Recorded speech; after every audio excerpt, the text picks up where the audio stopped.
disse, nós precisamos que você se torne, sim, um construtor da paz. Nos ajude a construir essa obra. E para isso, nós temos alguns irmãos da comunidade que irá se dirigir até a sua mesa. Eles estão responsáveis por vender nessa noite os títulos, oferecer a vocês os títulos, que irão exatamente ser um auxílio eficaz na construção dessa obra.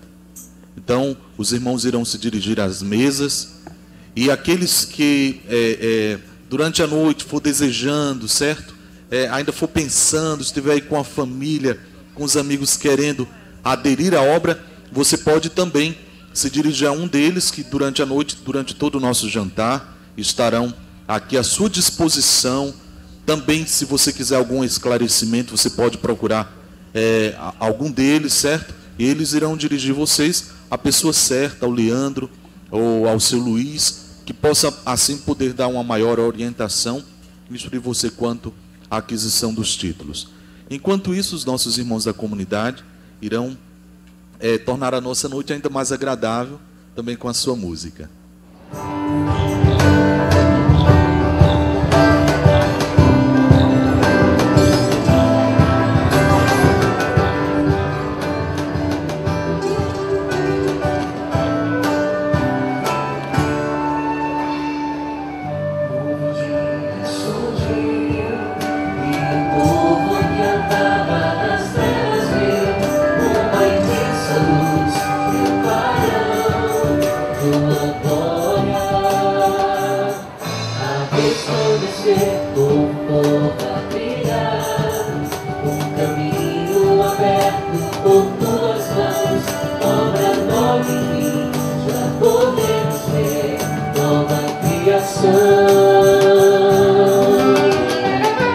Somos nós este povo alcançado por tua luz, fruto da tua obra na cruz.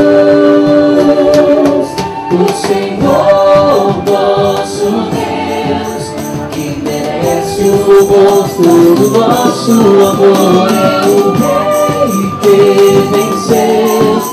Ao Cordeiro a vitória, poder, honra e glória ao Senhor, nosso Deus, que merece o louvor, todo nosso amor. É o Rei que venceu, ao Cordeiro a vitória, poder,